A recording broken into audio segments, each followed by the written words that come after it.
Did you know two young princes vanished from a tower and their disappearance changed English history forever? In 1483, 12-year-old Edward V became King of England after his father died.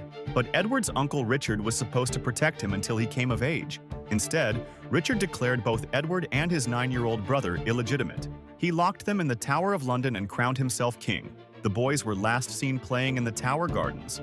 Then they simply disappeared. Rumors spread like wildfire across England. Had Richard murdered his own nephews for the throne? The whispers haunted his entire 2-year reign. Centuries later, workers found 2 small skeletons buried in the tower walls. Were these the missing princes? The mystery sparked endless debate. Was Richard a ruthless child killer, or was he framed by his enemies? Shakespeare turned him into history's greatest villain, but the truth remains buried with those bones.